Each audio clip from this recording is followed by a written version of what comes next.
Hello students.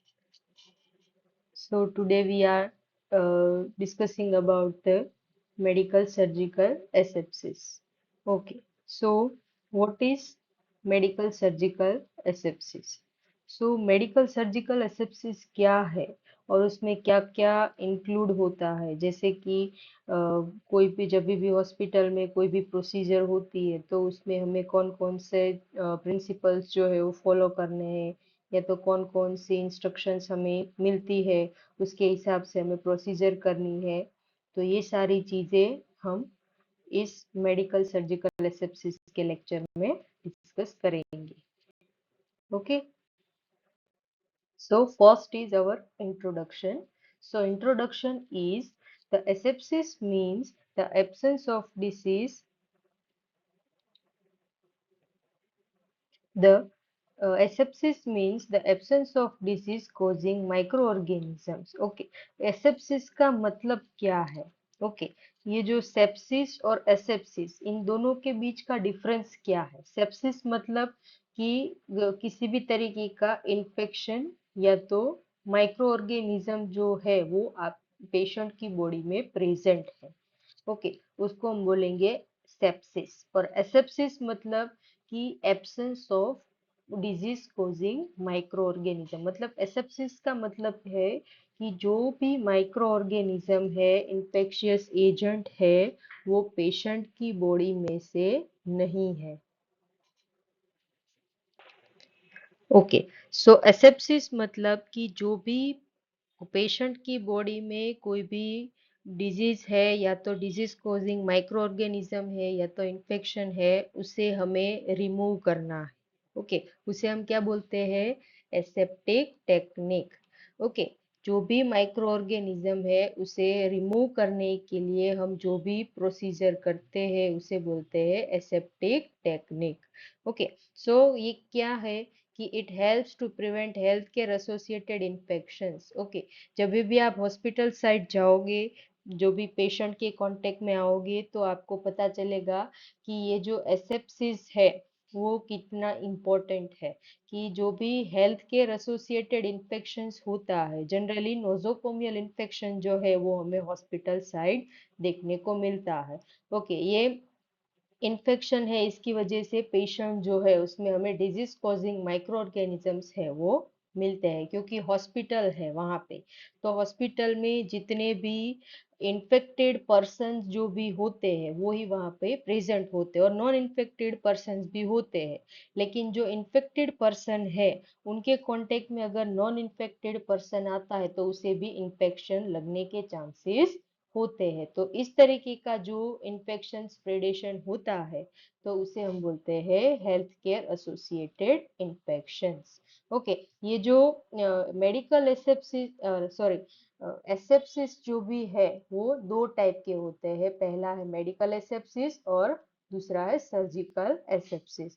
Okay, medical asepsis क्या है कि क्लीनिंग टेक्निक, और सर्जिकल एसेप्सिस क्या है? स्टराइल टेक्निक। ओके, सो ये जो दो तरीके के मेडिकल और सर्जिकल एसेप्सिस है, तो ये दोनों के मीनिंग क्या है कि मेडिकल एसेप्सिस में क्या होता है और सर्जिकल एसेप्सिस में क्या होता है।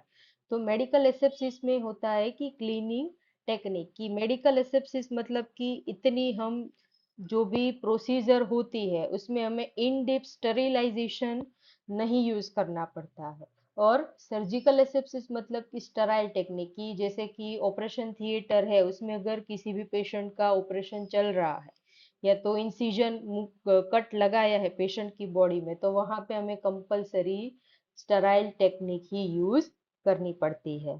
नेक्स्ट इज ऑब्जेक्टिव्स, कि ये जो एसेप्टिक टेक्निक्स जो है उसके ऑब्जेक्टिव्स क्या है। उसका फर्स्ट ऑब्जेक्टिव है कि after presentation learner will be able to define asepsis. Okay, जो भी हम लास्ट में हमारा एक गोल क्या रहेगा कि एसेप्सिस, आपने मेडिकल सर्जिकल एसेप्सिस पढ़ लिया, लेकिन आपका ऑब्जेक्टिव क्या था, तो उसमें आपको पता होना चाहिए कि आफ्टर दिस प्रेजेंटेशन, कि ये पूरा लेक्चर खत्म होने के बाद आप इतने एबल होने चाहिए कि जो भी एसेप्सिस में हमने पढ़ा है वो आप कंप्लीटली बोलने के लिए एबल हो सकते। ठीक है, then next is differentiate medical and surgical asepsis का, आपको दोनों के बीच का डिफरेंस जो है, मेडिकल और सर्जिकल एसेप्सिस के बीच का डिफरेंस जो है वो पता होना चाहिए। Then next is explain principles of both techniques, ये दोनों टेक्निक्स जो है मेडिकल एंड सर्जिकल एसेप्सिस, तो इन दोनों के प्रिंसिपल्स भी अलग अलग होते हैं, तो आपको ये भी पता होना चाहिए कि मेडिकल और सर्जिकल एसेप्सिस के प्रिंसिपल्स में क्या इंक्लूड होता है। एंड लास्ट में डिस्क्राइब नर्सिंग रिस्पॉन्सिबिलिटीज। ओके, ये जो एसेप्टिक टेक्निक जो है उसके लास्ट में आपको पता होना चाहिए कि ये एसेप्टिक टेक्निक में नर्सिंग रिस्पॉन्सिबिलिटीज कौन कौन सी होती है। Next is medical asepsis. Okay, medical asepsis क्या है कि medical asepsis is the practice of reducing the number of and spread of micro organisms, जो भी माइक्रो ऑर्गेनिजम्स है, जो भी इंफेक्शियस एजेंट जो है उसे हमें रिड्यूस करना है। ओके, और उसका जो स्प्रेडेशन है उसे हमें रिड्यूस करना है, वो टेक्निक को हम बोलते हैं मेडिकल एसेप्सिस। ओके, सो उसके एग्जाम्पल में क्या क्या है कि मेडिकल एसेप्सिस है वो हम किस तरीके से जो माइक्रो ऑर्गेनिजम्स है उसे उसका स्प्रेडेशन और उसका रिड्यूस उसके नंबर रिड्यूस कर सकते हैं। तो पहला है हैंड हाइजीन। ओके, जब भी पेशेंट के पास आप जाते हो, तभी आपको कोई भी प्रोसीजर करने के लिए जाते हो तो पहले आपको हैंड हाइजीन जो है वो फॉलो करना है। Then second is cleaning equipment, जो भी पेशेंट के कांटेक्ट में जितने भी इक्विपमेंट आते हैं तो वो सारे भी आपको क्लीनिंग करने हैं। देन वियरिंग ग्लव्स, कि कोई भी प्रोसीजर करने से पहले या तो हॉस्पिटल में आप पेशेंट के पास जाते हो तो आपको कंपलसरी ग्लव्स जो है उसे वियर करके ही जाना है। Okay, so next is environmental cleaning. Environmental cleaning का मतलब क्या है कि जो भी वार्ड वहां पे है, हॉस्पिटल में जितने भी वार्ड्स है वो वार्ड की क्लीनिंग और सराउंडिंग एनवायरमेंट जो है वो उसकी क्लीनिंग कंपलसरी होनी चाहिए। And proper waste disposal. Okay, hospital में जितने भी इक्विपमेंट्स या तो जितने भी कोई भी चीजें यूज होती है तो उसका डिस्पोजल जो है वो compulsory properly biomedical waste management के हिसाब से होना चाहिए। ओके, सो ये सारी टेक्निक्स जो है hand hygiene, cleaning equipment, wearing gloves, इसकी वजह से क्या होता है कि आपके और पेशेंट के बीच में एक मेंटेनेंस रहता है, जिसकी वजह से जो इन्फेक्शन स्प्रेडेशन होने के चांसेस होते हैं वो कम हो जाते हैं। नेक्स्ट इज ये जो है कि wash your hands in 8 easy way to your, जो आपके हैंड्स है, हैंड वॉशिंग के ये स्टेप्स है जिसके हिसाब से आपको ये फॉलो करना है और इसी हिसाब से आपको हैंड हैंड हाइजीन है वो मेंटेन करनी है। And personal protective equipments. Okay, ये पर्सनल प्रोटेक्टिव इक्विपमेंट्स क्या होता है कि अगर मान लो कोई रेस्पिरेटरी डिजीज का पेशेंट है, कि मान लो अस्थमा है या तो ब्रोंकाइटिस है, न्यूमोनिया है, इस तरीके के जो पेशेंट है वो अगर सराउंडिंग में है या तो किसी भी अदर कंडीशन के भी पेशेंट्स आपके सराउंडिंग में है तो आप नॉन इन्फेक्टेड हो, जब भी आप हॉस्पिटल जाते हो तो आपकी बॉडी में कोई भी माइक्रो ऑर्गेनिज्म प्रेजेंट नहीं है, तो आपको अपनी सेफ्टी के लिए ये सारे पीपी मतलब पर्सनल प्रोटेक्टिव इक्विपमेंट्स जो है उसका यूज करना है। ओके, जिसमें जो क्या क्या होगा कि ईयर प्रोटेक्शन है, सेफ्टी हेलमेट है, सेफ्टी ग्लासेस है, रिफ्लेक्टिव क्लोथिंग है, देन सेफ्टी शूज है, सेफ्टी ग्लव्स है, रेस्पिरेटरी इक्विपमेंट्स है, ईयर प्रोटेक्शन है, ये सारे पीपी जो है पर्सनल प्रोटेक्टिव इक्विपमेंट्स उसका आपको यूज करना है। You only have one body, मतलब क्या है कि आपके पास अपने एक ही बॉडी है तो उसे आपको संभाल के रखना है, उसे आपको दूसरे माइक्रो ऑर्गेनिज्म से बचा के रखना है कि आपको किसी भी तरीके का इन्फेक्शन ना लगे, इसलिए आपको ये सारे क्राइटेरियाज जो है वो फॉलो करने हैं। Then next is surgical asepsis. Surgical asepsis मतलब क्या है कि surgical asepsis is the practice of eliminating all microorganisms including spores from an area or object.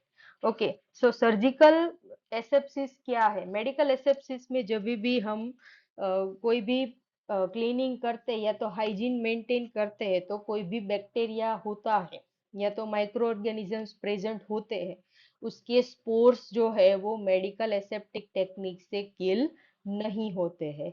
और जब भी हम सर्जिकल एसेप्सिस करते हैं, तो सर्जिकल एसेप्सिस में हमें कंपलसरी जो माइक्रो ऑर्गेनिजम्स है उसे तो किल करना ही है, लेकिन साथ में उसके जो स्पोर्स है और इसके सराउंडिंग एरिया जो भी है उसे भी हमें किल करना है। ओके, इसकी वजह से क्या होगा कि कंप्लीटली हमें एक स्टेरिलाइज एरिया जो है वो प्रोवाइड होता है। और कोई भी ऑब्जेक्ट या तो इंस्ट्रूमेंट जब भी हम सर्जिकल प्रोसीजर के लिए यूज करते हैं, तो उसके लिए भी हमें एक स्टराइल एरिया जो है या तो स्टराइल इंस्ट्रूमेंट जो है वो प्रोवाइड होता है। ओके, इसका यूज हमें कहाँ पे करना है? सर्जिकल एसेप्सिस का यूज कहाँ होता है? तो पहला है सर्जरी, कि जब भी सर्जन या तो पेशेंट जो है उसकी किसी भी सर्जरी होती है या तो कट डाउन इंसिजन होता है, ऑपरेशन थिएटर में पेशेंट को ले जाया जाता है और उसकी सर्जरी परफॉर्म करनी है, तभी हमें ये सर्जिकल एसेप्सिस जो है उसका यूज करना पड़ेगा, जो सर्जिकल एसेप्टिक टेक्निक जो है उसका यूज करना है। Then dressing sterile wounds. Okay, जो पेशेंट है, मान लो अगर कोई एक्सीडेंट वाला पेशेंट आया है हॉस्पिटल में, तो हमें उसका जो वुंड है वहां से मान लो ब्लीडिंग हो रहा है, तो उसका जो वुंड्स है उसका ड्रेसिंग भी हमें स्टेराइल मटेरियल से ही करना है। देन कैथेटराइजेशन, कि पेशेंट को अगर हम कैथेटराइज करते हैं तो वहां पर भी हमें कंपलसरी सर्जिकल एसेप्सिस है, एसेप्टिक टेक्निक जो है उसका यूज करना है। देन सेंट्रल लाइन इंसर्शन, जब भी पेशेंट की बॉडी में सेंट्रल लाइन हम इंफ्यूज करते हैं, तभी हमें कंपलसरी ऐसे सर्जिकल एसेप्टिक टेक्निक जो है वो कंपलसरी करनी पड़ती है। एंड ऑपरेटिंग थिएटर, कि जब भी आप ऑपरेशन थिएटर में कदम भी रखते हो, जो ऑपरेशन थिएटर का एरिया है वहां पे जहाँ पे पेशेंट की सर्जरी होनी है, वहां पे अगर आप जाते हो तो भी आपको कंपलसरी सर्जिकल एसेप्टिक टेक्निक है उसका यूज करना है। Next is principles of surgical asepsis. Okay, so surgical asepsis जो है उसके प्रिंसिपल्स कौन कौन से है? तो first is sterile touch is sterile only.